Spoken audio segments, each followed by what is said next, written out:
사도행전 74번째 말씀은 이렇게 이루어진다 라는 제목으로 은혜를 나누도록 하겠습니다. 바울이 선교할 때 유대인들이 대적하고 비방하고 굉장히 어려웠지만 고린도에서 하나님이 동역자 부부를 붙여주셨어요. 그 동역자 부부의 이름이 무엇입니까? 그렇죠. 아굴라하고 브리스길라. 게다가 회당장 그리스보도 얻게 하셨어요. 회당장도 돌아오게 했죠. 자, 이어서 역대급 구원의 모습이 오늘 본문에 펼쳐집니다. 우리 지난주 본문이지만 8절을 한번 읽어볼까요? 시작. 또 회당장 그리스보가 온 지방과 더불어 주를 믿으며 수많은 고린도 사람도 듣고 믿어 세례를 받더라. 아멘. 놀라운 선교 보고를 하고 있죠. 근데 이 고린도에서의 선교 결과 보고가 이전에 했던 보고보다 훨씬 더 강력하다는 걸 아십니까? 우리 데살로니가에서 했던 거를 봐보세요.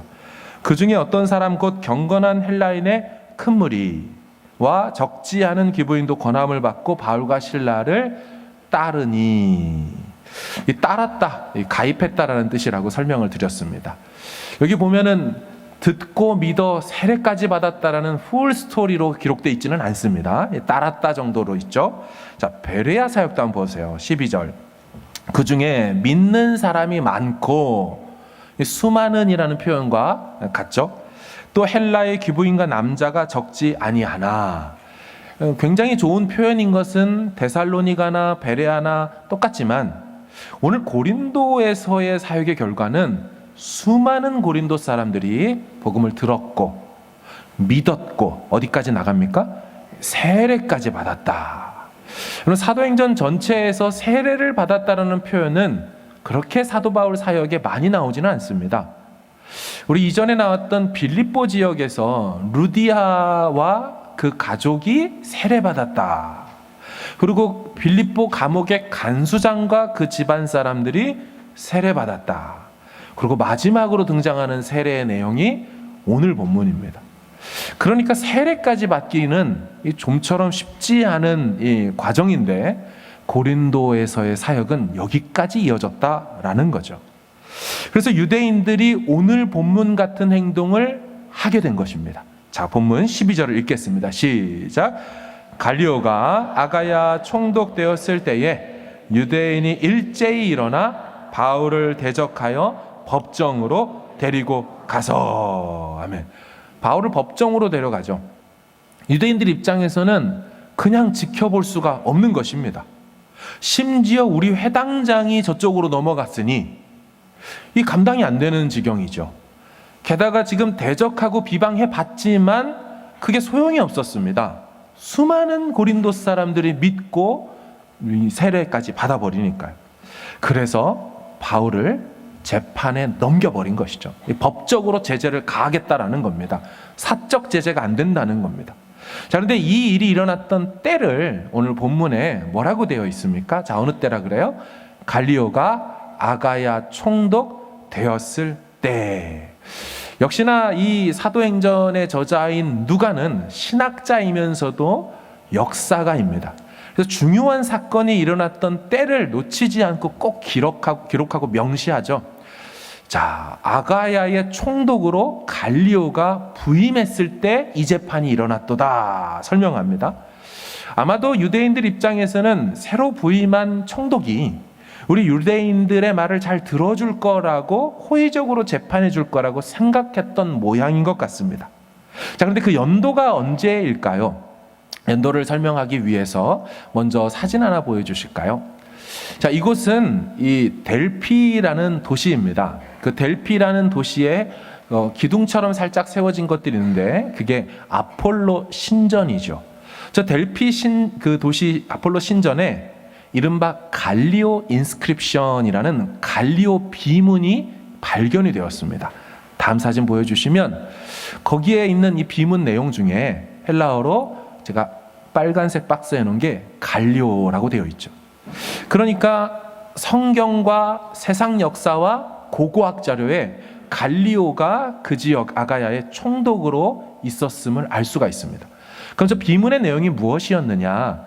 이 델피 도시를 보니까 인구가 급감하며 쇠퇴하는 겁니다. 그래서 이 총독으로 부임한 갈리오가 황제였던 글라우디오에게 보고를 올립니다. 지금 도시가 쇠퇴합니다. 자, 그러자 황제가 명을 내린 것이 저기 기록된 것을 본 것이죠. 우리가 내용이 뭐였느냐? 인구 사람들을 이주시켜라, 이렇게 된 겁니다. 사람들을 이주시켜서 그 도시를 다시 부흥케 만들어라, 그러면서 나온 거예요. 자, 그때 때가 언제냐 좀 보여주실까요? 이 갈리오라는 총독이 재임했던 기간은 정확히 1년이었습니다.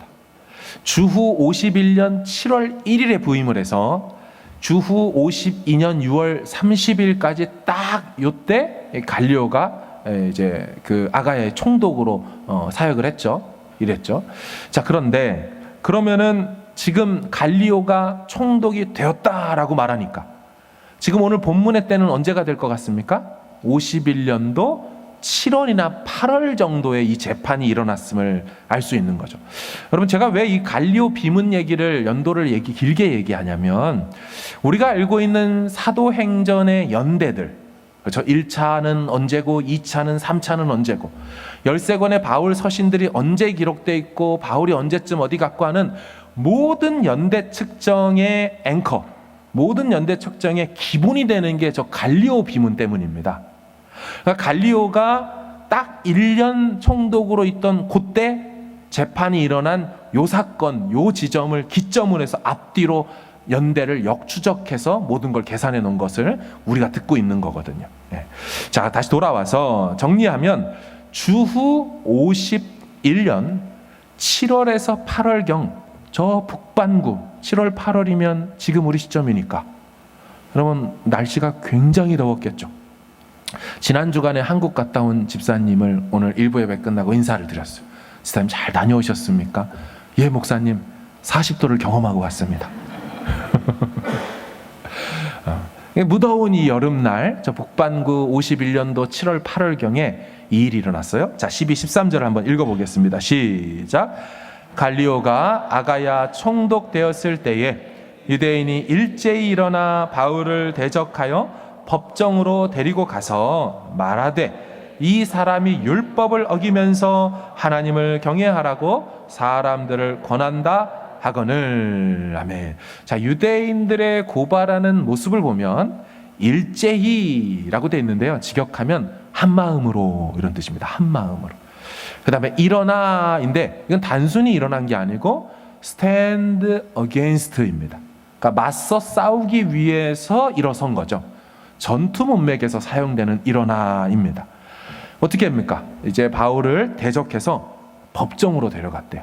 이 법정을 고린도 법정인 베마 재판석을 좀 보겠습니다. 보여주시면 약간 이 벽처럼 생겨 높여 있는 저 2.3m 정도 되는 저곳이 바로 베마라는 총독의 재판정 자리였습니다. 그리고 밑에 이렇게 깔려 있는 그 부분쯤에 아마 바울이 끌려와서 저기서 재판을 받은 것으로 보이는 것이죠. 자, 고소 내용이 무엇이었냐? 이 사람이 율법을 어기면서 하나님을 경외하라고 사람들을 권한다 하거늘. 자, 사람들을 권한다라고 할 때 이 표현도요, 단순히 설득하다라는 뜻이 아니고 신약에 한 번만 사용되는 단어인데 설득하여 망치다, 이런 뜻입니다. 설득해서 오염시키다. 그래서 헬라어 구약 성경인 70인역을 보면 저 단어가 거짓 선지자들이 백성들을 선동하고 설득해서 죄악으로 오염시킬 때 사용되던 단어입니다. 그러니까 이들의 주장은 지금 바울이 사람들을 망치고 있습니다. 사람들을 설득해서 오염시키고 있습니다. 여러분, 지금 강제로 법정 소송이 일어난 겁니다. 사도 바울 입장에서는요, 처음으로 로마 정부의 중앙관리 앞에서 재판을 받는 거예요. 그전에는 우리 데살로니가에서 집정관이라고 불린 읍장들 앞에서만 서봤는데 오늘은 누구 앞에 선 겁니까?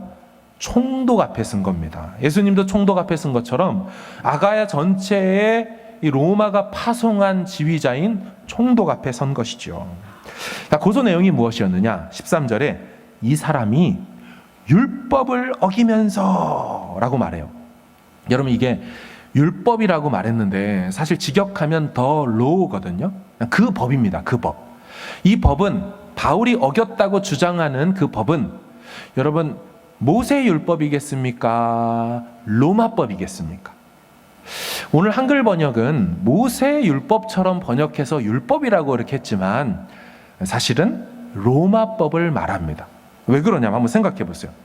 유대인들 입장에서 지금 사도 바울을 법적으로 제재하기 위해서 어떤 법? 로마법으로 제재해야 감옥에 들어갈 거 아닙니까? 그래야 포교 활동 못할 거 아닙니까? 그것을 말하려고 갈리오라는 총독 앞에 왔다면 이 사람이 레위기법을 어겼습니다 하면 총독이 그래? 레위기법을 어겼어? 이렇게 하겠습니까? 아니죠. 로마 총독의 마음을 움직이려면 로마법을 어겼다고 고소고발을 해야 감옥에 들어갈 거 아니겠어요? 그럼 우리 경찰들도 이 크리스찬이 주일 예배 빠졌다고 집에 가서 잡아오는 그런 경우가 있습니까? 아니죠. 경찰은 오직 교통법규에 의한 것들을 어겼을 때 그때만 제재를 가하지 경찰이 왜 주일 성수 안 한다고 사람을 이렇게 하겠습니까? 그런 일이 없죠. 마찬가지라는 거예요. 로마법을 어겼다고 그렇게 몰고 가야만 이 사도 바울이 감옥에 들어갈 수 있는 것이죠. 그러니까 이렇게 말하는 겁니다. 갈리오 총독님, 이 사람 바울은 우리에게 로마법을 어기면서까지 하나님을 경외하라고 설득합니다. 우리를 망쳐놓고 있습니다. 여러분, 이전에도 바울이 이런 식으로 고발당한 적이 있습니다. 자, 우리 사도행전 16장에 빌립보 지역에서의 모습을 한번 보세요. 읽습니다. 시작. 로마 사람인 우리가 받지도 못하고 행하지도 못할 풍속을 전한다 하거늘 우리가 일제히 일어나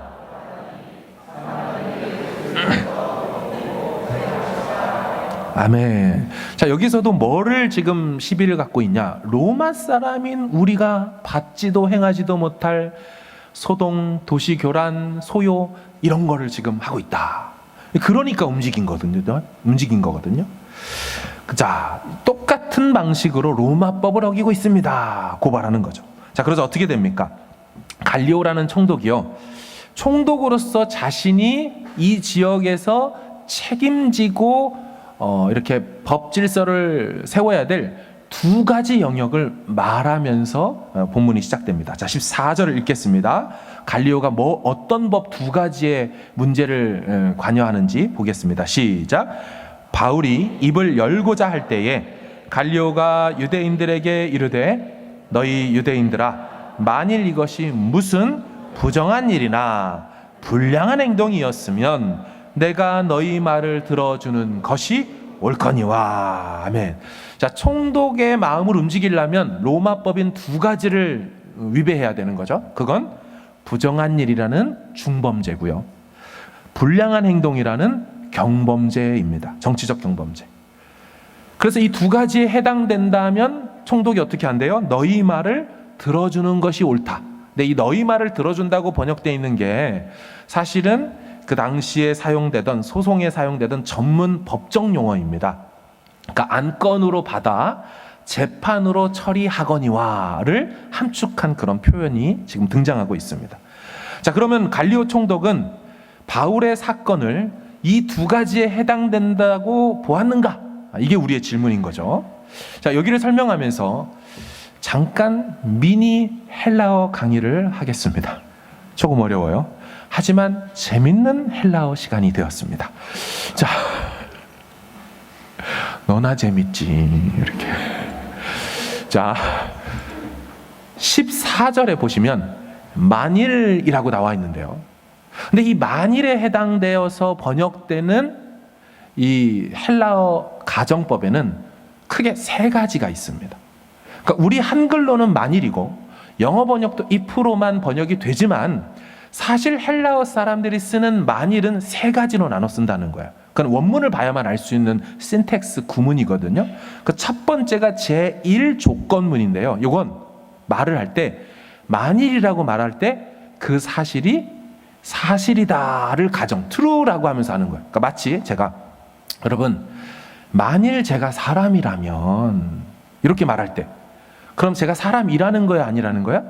사람 일하고 가정하면서 제 얘기를 하고 싶은 거예요.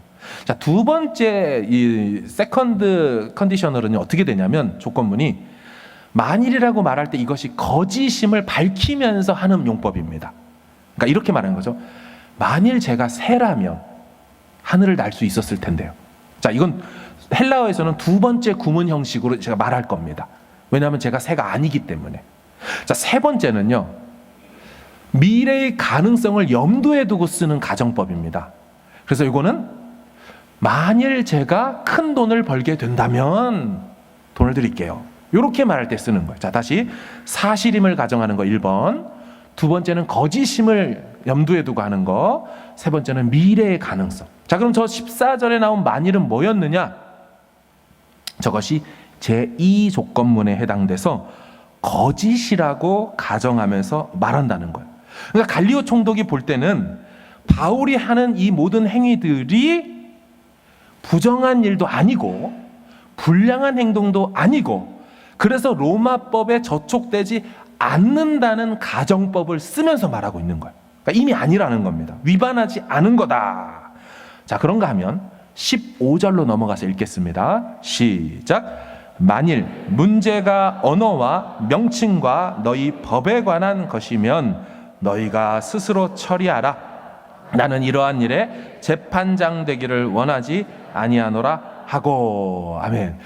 여러분, 또 15절에서 똑같은 만일이 등장하는데 저거는 두 번째 false가 아니고요, 제일 조건문 사실이라는 거예요.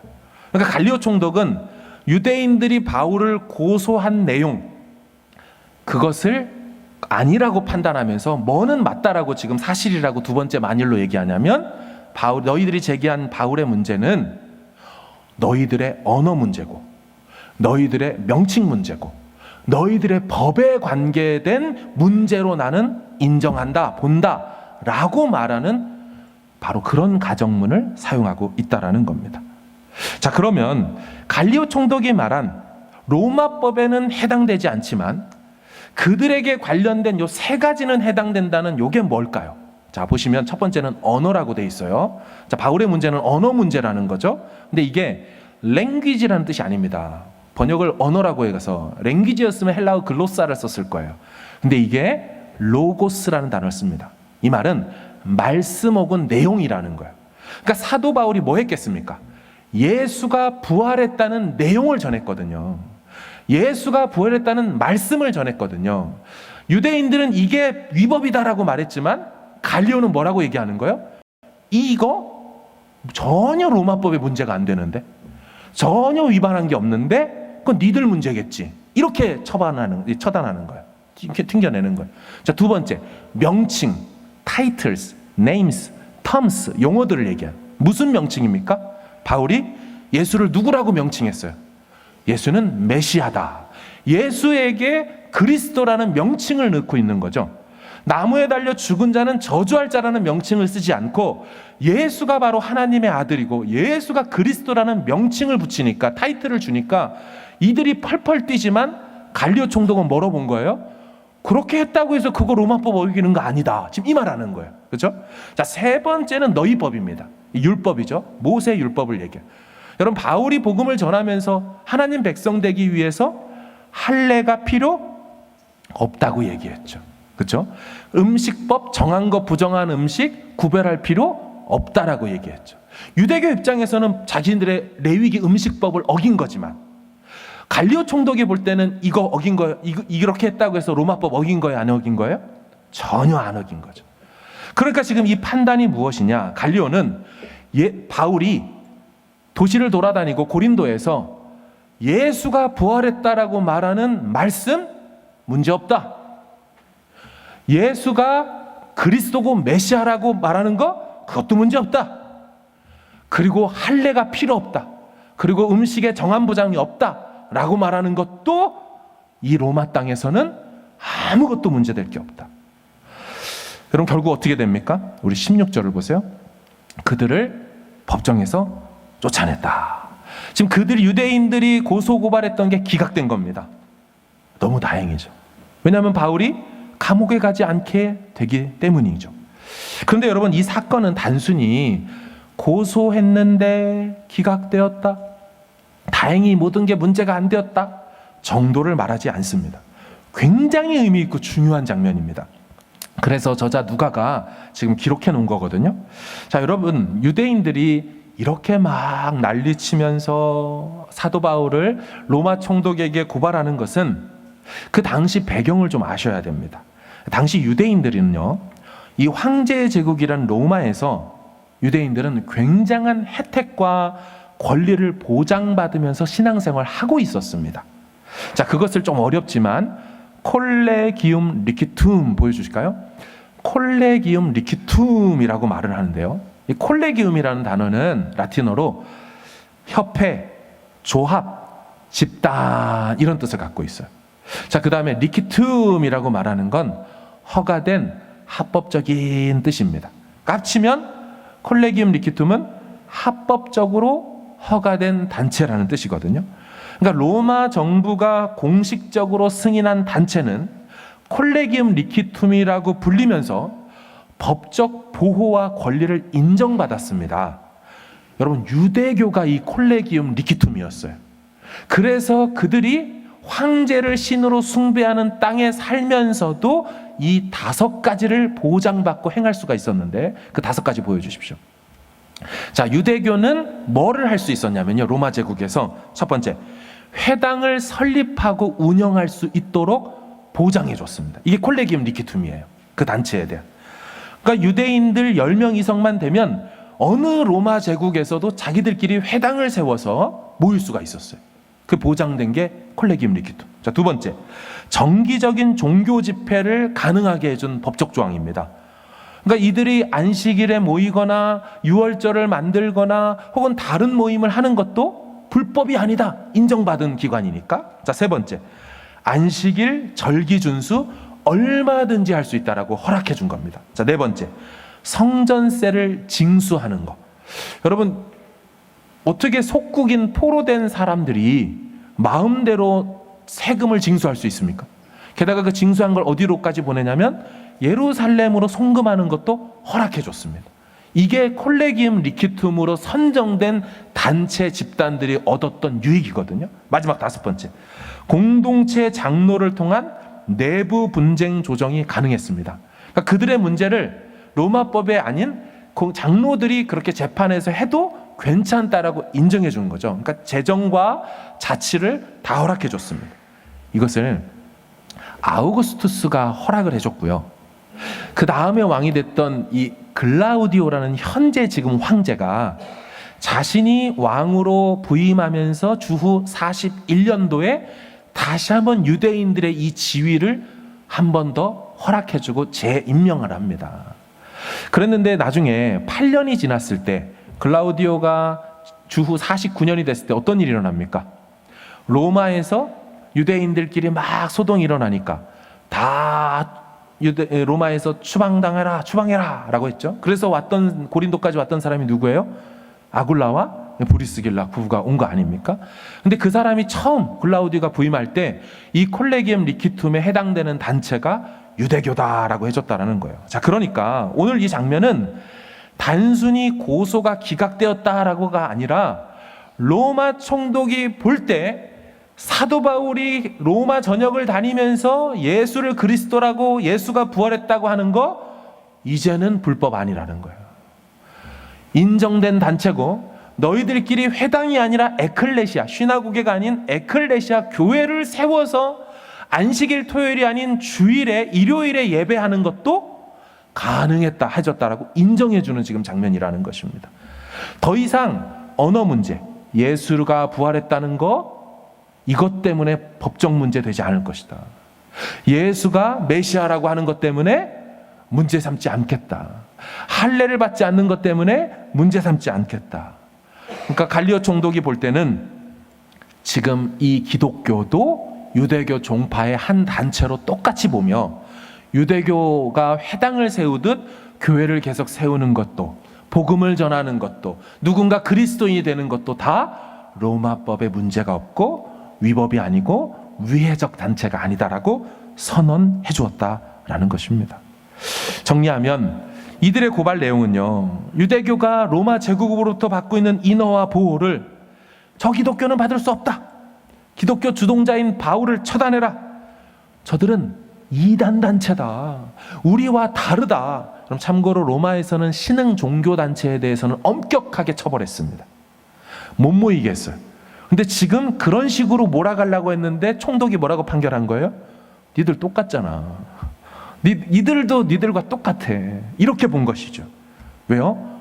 할례, 음식법 이런 거 문제 안 된다고 보니까. 자, 그래서 황제가 유대인들에게 보장해준 법적 특권을 이제 기독교도 보장받았고요. 황제에게 심지어 제물을 바쳐야 되는 의무에서도요, 유대교는 면제받았거든요. 근데 그것을 지금 기독교도 똑같이 면제받게 되는 것을 선언하는 내용이 오늘 본문의 장면인 것입니다. 여러분, 그래서 고린도에 있는 유대교인들이 당황한 것입니다. 바울이 유죄로 판결이 되어야 예수를 메시아로 믿는 이 모든 이방인들, 또 개종한 유대인들 다 그 교회들이 불법 집단으로 간주되어서 처벌받을 건데, 이게 웬일입니까? 로마의 총독이 인정해버렸으니까 혹을 때려 갔다가 혹을 붙이러 온 격이 돼버린 것이죠. 사랑하는 여러분, 이 갈리오 총독이 판결을 내렸잖아요. 그럼 이게 무엇이 됩니까? 판례가 됩니다. 판례가 되면 지금 해당되는 아가야뿐만 아니라 그 윗지역인 마게도냐나 오른쪽 동쪽 지역인 이 아시아에서도 이 판례가 하나의 사례 케이스가 돼서 이 갈리오가 총독을 그만두고 다른 총독이 와도 이 같은 문제로 시비를 걸어도 어떻게 될까요? 그 판례 때문에 문제가 되지 않도록 작동될 수 있다는 거죠. 게다가 이 갈리오는 총독이기 때문에 한 지방에서만 그 판결이 효과가 있는 게 아니죠. 훨씬 더 넓은 지역에서 효과가 생깁니다. 게다가 이 갈리오라는 사람은요, 요즘 우리 말로, 세상 말로 굉장한 영향력인 끝발이 좀 있으신 분이었습니다. 왜냐하면 이 갈리오 총독의 동생이 세네카인데요, 세네카가 네로 황제의 가정교사였습니다. 자, 그러니까 정리하면 지금 글라우디오 황제가 끝나고 그 다음 황제가 네로인데, 그 다음 황제가 될 사람의 어린 시절부터 가르쳤던 가정교사가 갈리오의 동생이어 버리니까 얼마나 이 갈리오가 갖고 있는 파워가 컸을까요? 그가 내린 결론이 이와 같았다라는 겁니다. 참 아이러니하죠. 여러분, 갈리오는 바울이나 기독교를 변호해주고 싶은 마음이 전혀 없었습니다. 그런데 이 갈리오 총독의 판결이 낭독되는 순간 해당 지방의 공식 기록으로 기록되게 되고요. 앞으로 고린도뿐만 아니라 전 지역에 이런 문제로 이제 들어올 때 소송이 각하되는, 기각되는 일들이 생길 것입니다. 만약에 이 고린도 유대교인들이요, 이 판결을 뒤집고 싶은 거예요. 자, 그럼 여러분 어떻게 해야 됩니까? 우리도 지방법원이 있고 고등법원이 있고 대법원이 있는 것처럼 상소를 하면 되죠. 그렇죠? 자, 그럼 상소하려면 총독이 내린 결과를 뒤집기 위해서 상소하려면 어디로 가야 될까요? 황제로 가야 됩니다. 자, 그럼 로마 현재 황제가 누구라 그랬어요? 글라우디오라 그랬죠. 자, 그 사람이 이 사건에 대해서 어떤 마음을 품고 있었냐면, 우리 18장 2절을 한번 읽어보겠습니다. 시작. 아굴라라 하는 본도에서 난 유대인 한 사람을 만나니 글라우디오가 모든 유대인을 명하여 로마에서 떠나라 한 고로 그가 그 안에 브리스길라와 함께 이달리아로부터 새로 온지라 바울이 그들에게 아멘. 아멘. 우리 저번에 말씀드린 것처럼 현재 황제는 자신이 거주하는 로마에서 유대인들이 크리스토스라고 말하는, 크리스토스, 예수님을 그리스도라고 말하는 이 문제 때문에 소동이 나자 어떻게 했어요? 다 추방시켰거든요. 근데 지금 고린도에 있는 이 유대인들이 같은 문제가 일어났잖아요. 근데 이걸 가지고 황제한테 항소하면 황제가 어떻게 판결하겠습니까? 야, 로마에서 그래갖고 다 쫓아냈는데 걔들이 고린도 가서도 그래? 그럼 고린도에 있는 유대인들도 다 떠나. 여러분, 이렇게 결판이 나겠죠.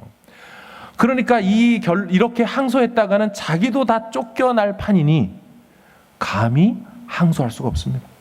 게다가 이렇게 쫓겨난 게 주 49년도고 현재가 51년 7월 8일이라고 말하니 겨우 2년밖에 되지 않았기 때문에 여전히 황제가 이런 문제로 진절머리 나고 머리 아파한다는 걸 다 알고 있으니 항소도 할 수 없습니다. 방법이 없는 것입니다. 사랑하는 여러분, 지금 하나님이 일하고 계시는 게 보이십니까? 밤의 환상 중에 바울에게 나타나셔서 하셨단 말씀 기억하십니까? 자, 우리 9절 10절 다시 읽어볼게요. 시작. 밤에 주께서 환상 가운데 바울에게 말씀하시되 두려워하지 말며 침묵하지 말고 말하라.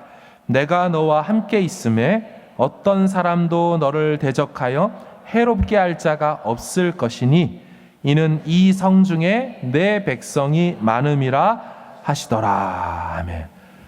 그 밤에 주께서 뭐라고 하셔서 너를 해롭게 할 자가 없도록 해주겠다. 여러분, 이 말이 정말 맞는 말인가요? 맞지요.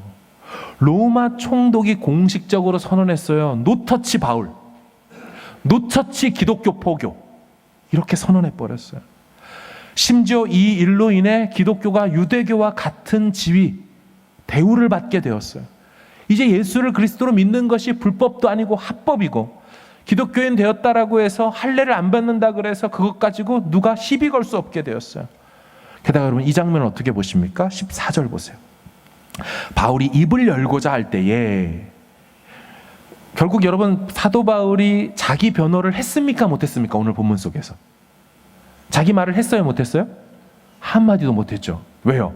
갈리오가 말하려고 하는데 말을 뺏어서 자기가 유대인들에게 바울을 변호해주고 있죠. 그러니까 하나님이 그 밤에 바울에게 나타나셔서 내가 너와 함께해서 어떤 사람들도 너를 해롭게 할 자가 없게 했는데 그걸 어떻게 이루십니까? 총독을 움직이셔서 바울이 해야 될 말을 총독 보고 다 하라고 해서, 저는 이런 장면이 생각나더라고요.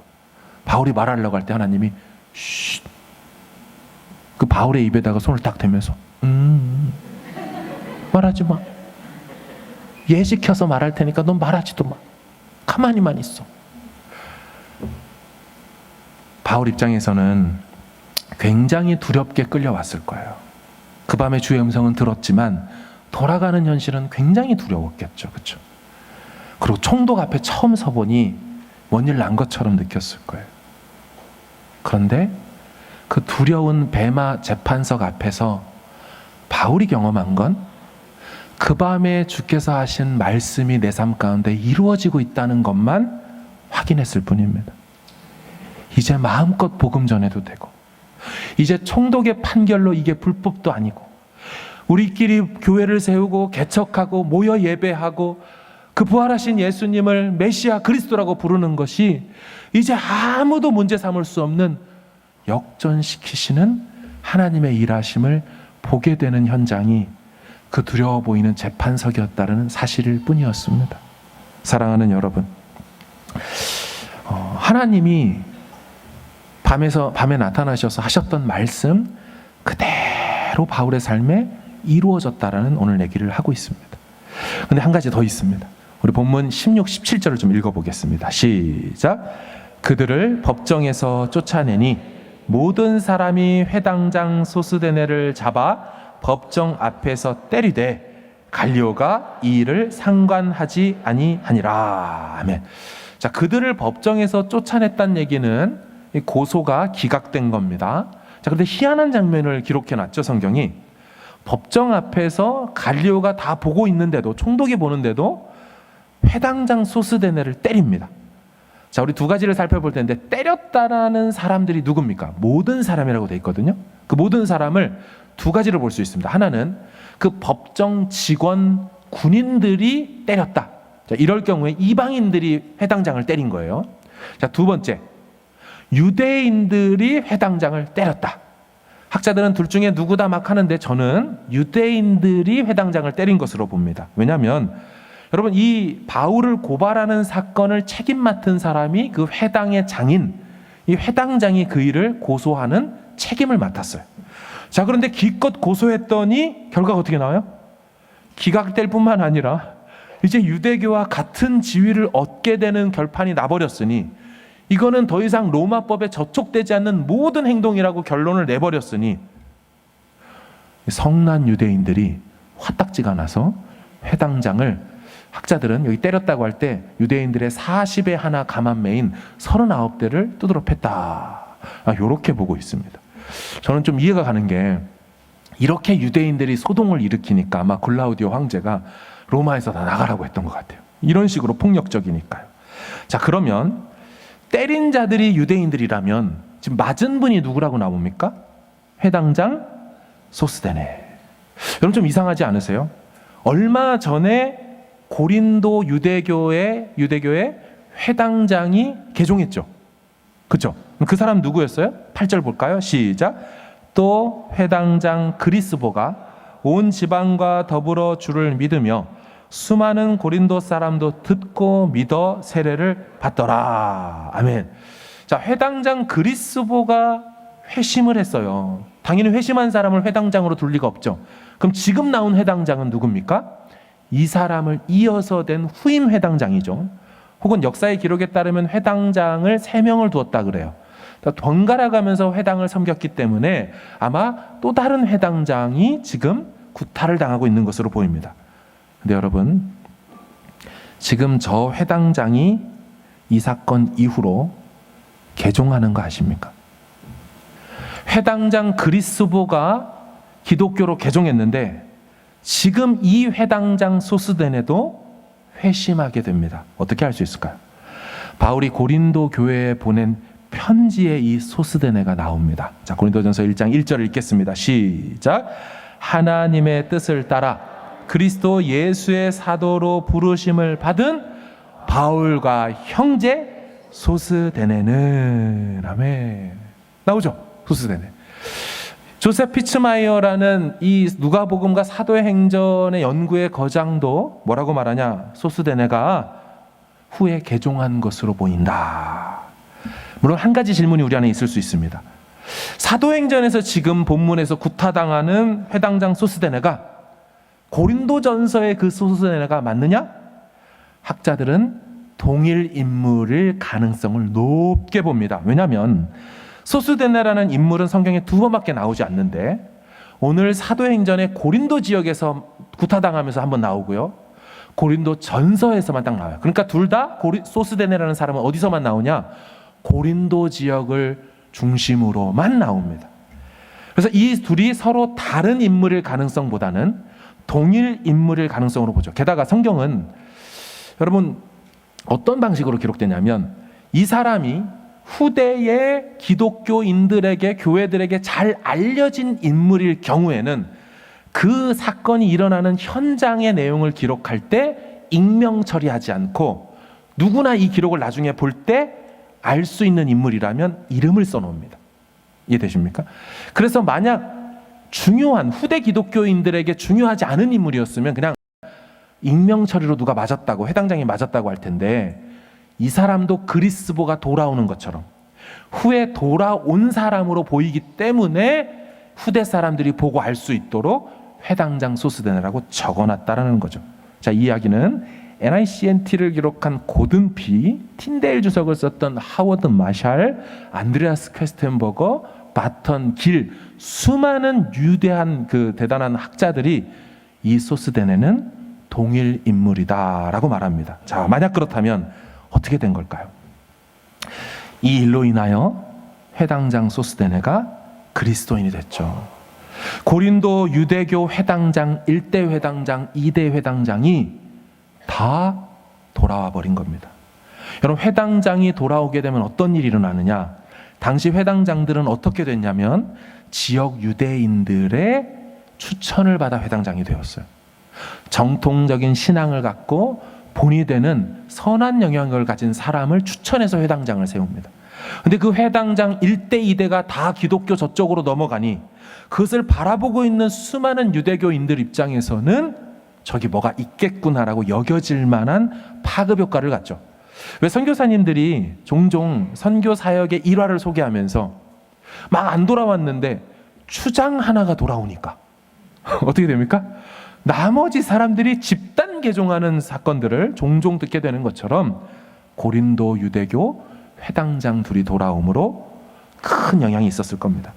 그리고 우리는 이 소스데네라는 회당장이 고린도전서에서 일반적으로 그냥 쓱 지나가듯이 등장하는 인물이 아니라는 사실을 주목해서 보아야 됩니다. 다시 1장 1절을 보실까요? 시작. 하나님의 뜻을 따라 그리스도 예수의 사도로 부르심을 받은 바울과 형제 소스데네는 아멘. 여러분, 지금 소스데네가 저 고린도전서 끝장에 누구한테 문안하라 할 때 나온 게 아니죠. 1장 1절에 나오죠. 저 위치가 어떤 자리냐면 바울과 함께 고린도전서를 보내는 공동 발신자의 위치입니다. 공동 발신자의 위치에 설 수 있는 사람이 누구냐면 바울의 13권의 서신을 조사해 보면 실라하고 디모데 정도만 공동 발신자로 이름을 올릴 수가 있습니다. 자, 13권의 서신 고린도 후서를 보세요. 하나님의 뜻으로 말미암아 그리스도 예수의 사도된 바울과 누가 나와요? 형제 디모데 정도. 빌립보서 그리스도 예수의 종 바울과 디모데. 골로새서 하나님의 뜻으로 말미암아 그리스도 예수의 사도된 바울과 형제 디모데. 데살로니가 전후서 바울과 로마식 이름 실라의 로마식 이름 실로아노 디모데. 마지막 빌레몬서 1절 그리스도 예수를 위하여 갇힌 자 된 바울과 및 형제 디모데. 13권의 서신 중에 여러분 6권이 로마서, 갈라디아서, 에베소서, 디모데 전서, 후서, 디도서까지가 6권은 다 바울 1인 발신자로 나와요. 바울이 혼자 썼어요. 근데 나머지 부분 중에 6권이 사실은 실라, 디모데 말고는 공동 발신자가 아예 없습니다. 그런데 그 급의 이름을 올릴 수 있는 사람이 누구라는 거예요, 지금?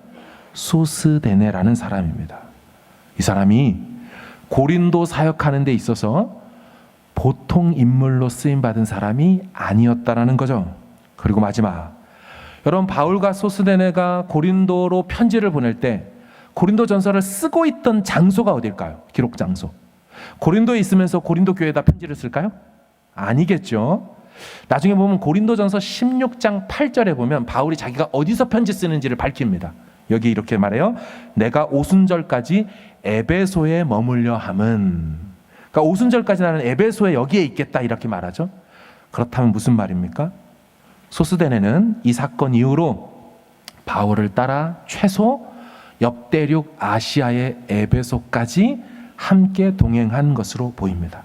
여러분, 그렇다면 사도 바울은 이 고린도에서 브리스길라 아굴라 부부만 얻은 것이 아니라 소스데네라는 사람도 동역자로 얻게 되어서 함께 선교 간 것으로 보입니다.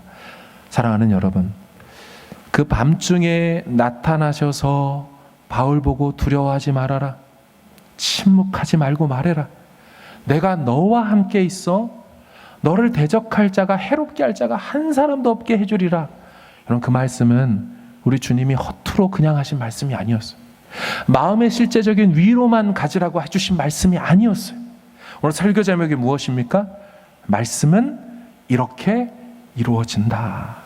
그 하신 말씀 그대로 사도 바울이 입을 열 수도 없을 정도로 총독을 통하여 보호하셨고, 앞으로 선교사에게 법적 문제가 생기지 않도록 막아주셨고, 회당장 소스데네까지 얻게 하셔서 고린도 교회 편지 보내는 공동 발신자 수준으로 그를 귀한 일꾼으로 삼아 주셨습니다. 사랑하는 여러분, 우리 주님은 하신 말씀을 반드시 실행하는 주님인 줄로 믿습니다. 우리 주님은 약속하신 말씀 그대로 행하시는 줄로 믿습니다. 따라서 우리는 두려워하지 말고 침묵하지 말고, 하나님께서 그냥 하시는 말씀이 아니라 정말로 그 말씀대로 우리를 지키시고 보호하신다, 이 확신을 가지고 이 죄악 가득한 고린도와 같은 이 도시 속에, 이 세상 속에 여전히 우리에게 허락하신 그 사명, 이 성중에 내 백성이 아직도 많다라고 하신 것처럼 여전히 복음을 알지 못하는 자들에게 예수가 그리스도라고 마음껏 선언하십시오. 내가 만난 예수 그리스도 하나님 이야기를 마음껏 선언하십시오. 그거 범죄라고 말하지도 않잖아요, 우리는 이미. 그렇죠? 또 우리의 가정 안에서, 우리의 일터 속에서 상황은 어렵지만, 배마 재판석에 끌려가는 것 같지만, 오히려 그곳이 그 말씀이 성취됨을 보는 현장이 되었던 것처럼 주님, 우리 삶에서도 이런 은혜가 가득하게 말씀대로 이루어 주옵소서. 그렇게 말할 수 있고 고백할 수 있는 저 여러분 되기를 주님의 이름으로 축원합니다. 아멘.